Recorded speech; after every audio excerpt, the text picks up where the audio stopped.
Salut, comment vous là? Salut Ibrahim. Public banga balobaka ke to tuna yo yo sko loba sko pona public oyo za nango po bayoka yo. Bon, pona public oyo biso toza na bango. Public baza bien satisfait parce que bazo yoka musala yali. Oyo biso tozo sala. Donc il s'agit que les amener les bonnes musiques. Donc musique oyo bien. Yango wana tozolinga kosala komimila bango quoi. Donc public bazala vraiment calme, bazala vraiment très calme vraiment. Bakozwa makambo na bango vraiment ya bien vraiment. Merci beaucoup nde balobi siko ke bozo umela pona obimisa ngo stratégie ni nezaka kombo album ndenge Ibrahim alobaki ke pesa tango de ndenge nene. Poto pesa bino peka tango de ndenge. Bon, on dit stratégie ça wana parce que premièrement on a un problème de marketing. OK.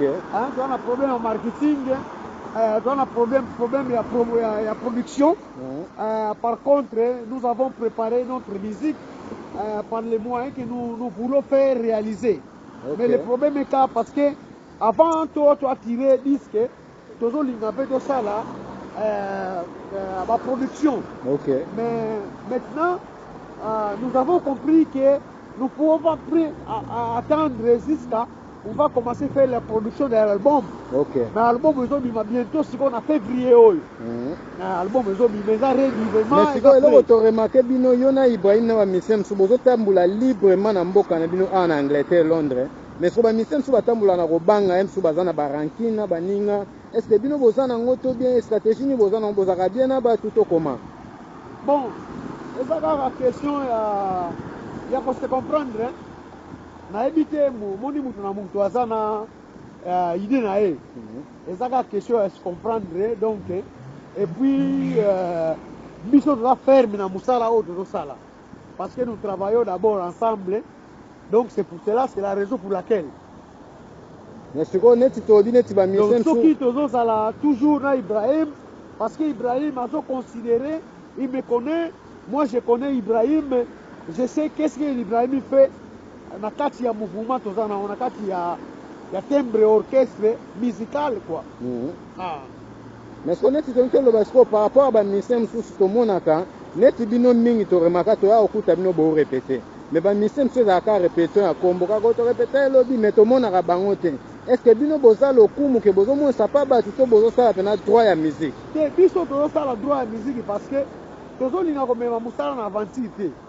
Alors musique pona osala ngo bien pe batu pe basepela na musique yango yo moko folinga musala ngo d'abord tango yo moko lingi musala ngo donc on va kosala ngo de temps en temps et l'œuvre le secret de la musique c'est la répétition partout dans le monde où on peut aller le secret à la musique ezaka kandeti koyo il faut ma répétition ezalaka solo makambo tout ozo arranger musique parce que tango ko bima devant public devant la scène.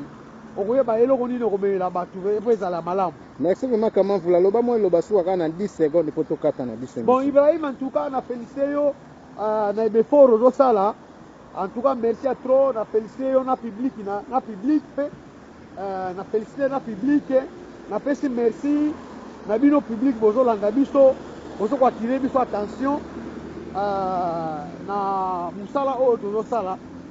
Bon, donc, na félicité vraiment il y a trop de courage, on a vraiment contacter tous les talents, on va s'intéresser à trop pour aux hommes qui vous salez les alliés. Merci vraiment. Mais ce que tu banga baloba Ibrahim mingi yo tanga ka journaliste ou bien musicien. Pour au minute to mo no solo ba journaliste mo tanga Ibrahim que ya musicien pour ya za arte. Bon, Ibrahim YL wana asa musicien Zamba Nyonso. Celui-là, c'est musicien. Ok.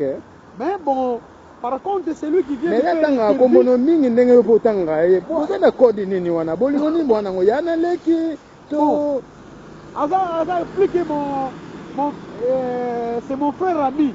Solo. C'est ça que je voulais dire. C'est mon frère ami. Pour tout le monde la musique la baseka kisi na sens ni tout le monde king kestena bi poli ba sukula cantine moko ya mai, tout le monde papa bana kofi ba wela sana fufu, siko ezali ba kisi ba contrat mais est-ce que bino toujours bateza ndenge nini vraiment boza nde na likambo mpo bato mingi balobaka Ibrahim na 5 babiloko wana soki esalema bapapa wemba basala biloko wana ya solo na le poitro basala babiloko wana ozo comprendre ok viva la musique etelema donc viva international etelema na mikili papa wemba a tarté la foule ok King Kesser a parcouru presque partout. Hein? C'est lui qui a chanté, commencé les chansons, même que c'est un chanté. Bongisa moi sinayo zizie. Ebele ambongo. Mais si tu as tokota bino mwa polémique po bolinga polémique tango totangi mo bakomba ba musicien musu mais tozonga na biso 5 minutes otikela to mwa 10 minutes bwaka suya mwa suka po tokata na biso. Bon, tokobwaka mwa eloko moko boyo ezali vraiment en tout cas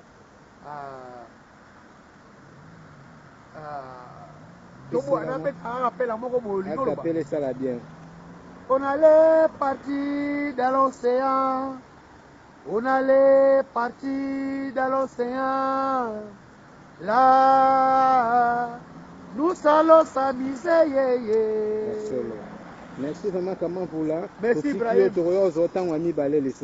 Ok. Merci vraiment. Bye bye. Bye bye.